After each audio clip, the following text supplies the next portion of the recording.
Guys, this channel is Mr. Biscuit Speaks, where I believe personally that the cascade of insights is infinite, that there's no end to the insights that we're able to glean from anything that we take a look at. And you guys have proven that to me by the comments that we correspond with. And listen, something that I say a lot, right, which is just something that I believe, and I think it's backed up by cognitive science as well.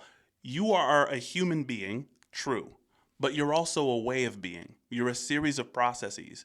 And the people who are most familiar with your way of being will be like your family. And then after that, it's like your colleagues, things like that. But what if you were to master the general way of being, the general pattern that human beings tend to participate in? What kind of superpowers could you unlock if you were able to see people instead of human beings as a series of patterns? Guys, the reason that I turned the camera on right now is because I'm a little bit freaked out by this guy, Oz Pearlman, who was on the Joe Rogan podcast. I want to show you a little bit of this and get your thoughts. Guys, check this out. This is wild, wild. If I told you right now to make up a random number, I'd say, get out your calculator. I'd love that. And you add it up and you do a random number. You know, screw calculator. I want it to be spontaneous. Would your wife know your ATM PIN code? No? No. Lie to me. Do not tell me your real ATM PIN code. Okay. Obviously, unless you want to. Make up a fake 4-digit number off the top of your head. What feels to you utterly spontaneous. Okay. When I say... Now, immediately, guys, you're gonna think, okay, this guy is a magician. He's about to do some trick, right? And what's crazy is that in our day and age, there are ridiculous magicians like David Blaine and Chris Angel and people who do all this. I mean, magic has turned very different than like the parlor tricks you're used to seeing, like where it's sleight of hand. You know, somebody like David Blaine will like swallow a bunch of frogs and then regurgitate them at a party. Alive, like into a champagne glass. People are wild, but it's very different. This guy, Oz Pearlman, is a mentalist. And by mentalism, I'm not 100% sure what he means. Drop it in the comments if you guys know what Oz Pearlman is about. This is my first interaction with this guy. But he says it's not magic. He's just super familiar with patterns. Guys, watch this. I'm going to rewind it just a little bit. Your real ATM PIN code. Okay. Obviously, unless you want to. Make up a fake 4-digit number off the top of your head. What feels to you utterly spontaneous. Okay. When I say go, 1, 2, 3, 4-digit code, random, go. Okay. Say it. 2020. 2020, okay. So you ask me, how do I do what I do? Now, Right. I'm going to write down 2020. Okay. It's weird, but statistically, men will lie bigger, women smaller. Men like to lie by saying things are bigger. Now, I know immediately, guys, we're all familiar with this, right? we're all familiar with, you know, the things that women say less of when it's really more, and the things that guys say more of when it's really less. You know, what's understood doesn't need to be said, guys. Right, no shocker. Okay. So I don't think bigger, women smaller. Men like to lie by saying things are bigger, right? No shocker. Okay. So I don't think, I would tell you right off the jump for me, that means that your first number, you don't have to say anything yet, I wrote 2020, is smaller. That's what most people do when they're rushed. If I had given you 5 minutes, you would have done this different. No, I wouldn't have. No, you would have. That's Why what would I have? Because you would have thought about it, and then No. people go down a different path. Nope. No? Nope. See, I think Joe Rogan saying nope, like look at his posture, look at his body language. And the thing is, I'm not a mentalist, right? But I'm okay at body language. He's very small. Like Joe Rogan is a very big guy. Hold on, let me move this out of the way. Joe Rogan is a big guy. So to see him like, you know, this almost like he's cold, and he's like, nope, no, I wouldn't, nope. He's very uncomfortable with this, as he should be, as I would be. In this situation. Let's continue, guys. Okay, worked out for me either way. You'll be honest if I'm right. Okay. I got a hit, which means it's a 0 or 1. I think the first number of your code's a 1, isn't it? Your real PIN code. My.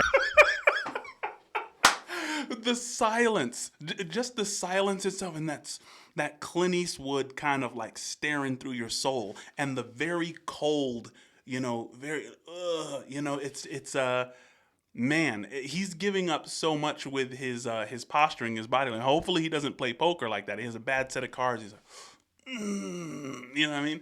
But you know, listen, shout outs to Joe Rogan for actually being interviewing this guy. I mean, I wonder, like, is Oz Pearlman married? Like, what does his wife have to go through when they argue? Like, you know what I'm saying? Like, how do you be this guy's friend or interact with him without like a high level of skepticism if he understands patterns this well, right? I'm gonna go backwards just a little bit, guys. Okay.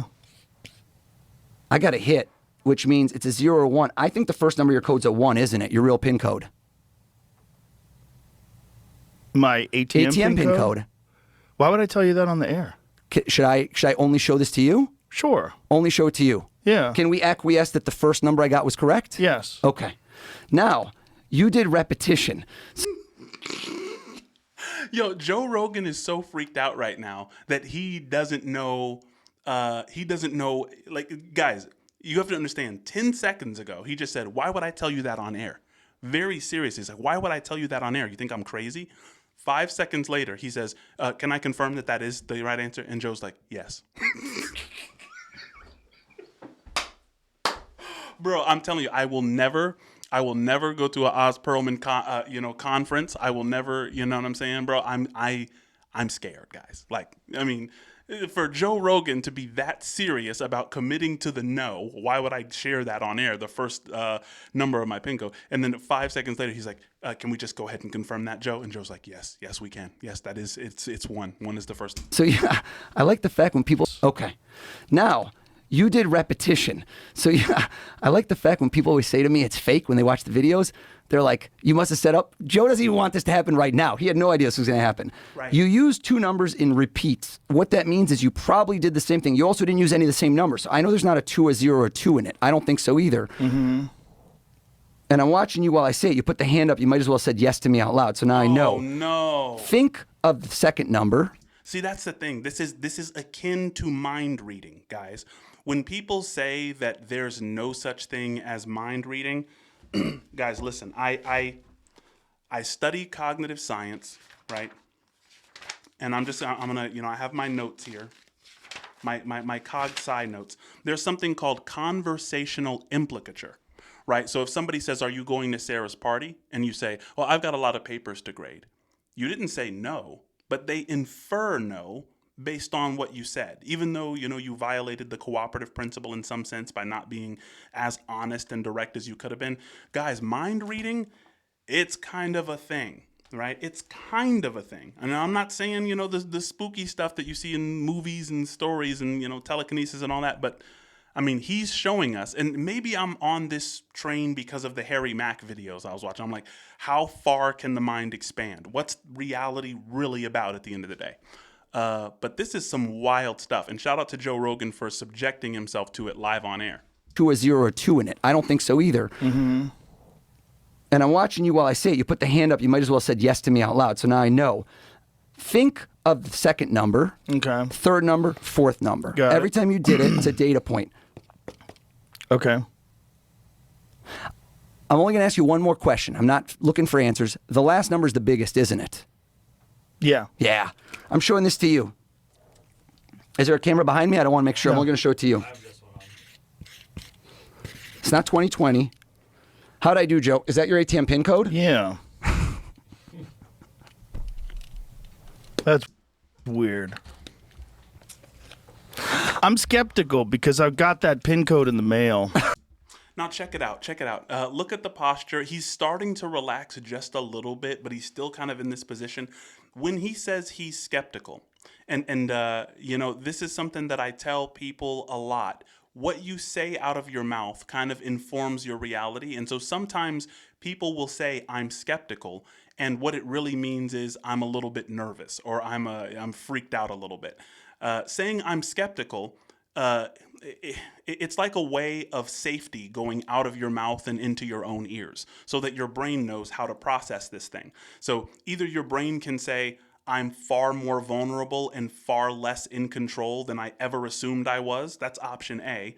Or your brain can just say, skepticism, blind skepticism, cross my arms. His brain is crossing his arms too. Like, nope, I'm just not willing to accept this reality, guys. Not right now. And I don't blame him. That's weird. I'm skeptical because I've got that pin code in the mail. You know? He's calling his bank right now and being like, yo, do you know this? Has this guy been playing the long game? Yeah, I don't like that. Guys, that's it. Let me know in the comments what you think about Oz Pearlman. Should we do more Oz Pearlman reactions? This is bizarre, but it's the kind of bizarre that I really love. I mean, you guys know me a little bit by now. So yeah, thanks for tuning into this one.